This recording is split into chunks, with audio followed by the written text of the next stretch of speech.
Meus amigos do canal, eu, Lopão, falando de embuchamento de suspensão, porque o barulho na suspensão é grande.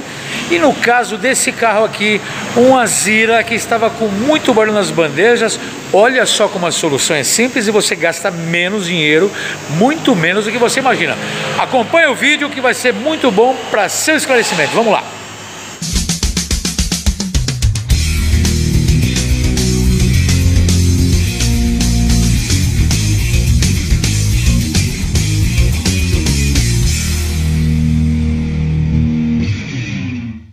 Estou aqui no elevador, vou subir o carro para vocês. O que temos aqui no elevador é um Azira 2009-2010, certo? Muito barulho na suspensão. Foi lá para a concessionária, lá na concessionária valores absurdos, porque na concessionária é peça nova, claro. Mas o que eu quero dar uma explicação para vocês aqui, ó. Estando embaixo do carro, o sistema de embuchamento sempre é o mesmo, certo? A parte de hastes e de braço, ela nunca muda, né? Vamos dizer assim, os suportes onde vão os embuchamentos, eles não desgastam, eles não quebram. O que tem que ser mudado é o embuchamento. E aqui na SP você tem a possibilidade de fazer um embuchamento injetado. Olha, sensacional. É um método muito melhor do que as buchas convencionais que você compra na autopeça e você vai encaixar ali através de prensa.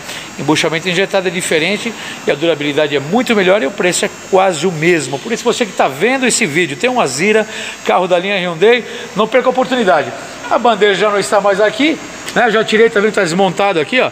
Já está desmontado aqui porque eu já tirei e já está sendo embuchada neste momento.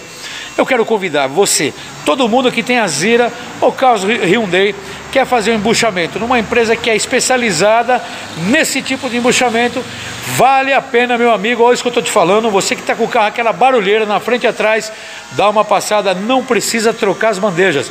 Vamos fazer um embuchamento injetado e vai ficar muito bom, certo? Vou deixar o meu telefone para você, o meu WhatsApp. Lopão, viu o vídeo da SP, tudo você falando aqui do Azira, mas o meu carro é outro modelo, não tem problema, a informação é a mesma. Marca o meu WhatsApp, 011 970 98 1106 e fala com o Lopão. Vem aqui na SP, vem visitar o diagnóstico gratuito, você não paga para o diagnóstico e você vai saber exatamente o que precisa ser feito no seu veículo, tá legal? Eu aguardo uma visita sua, vem me visitar, Lopão aqui do Grupo SP, embuchamento de suspensão com qualidade é aqui, vem pra cá.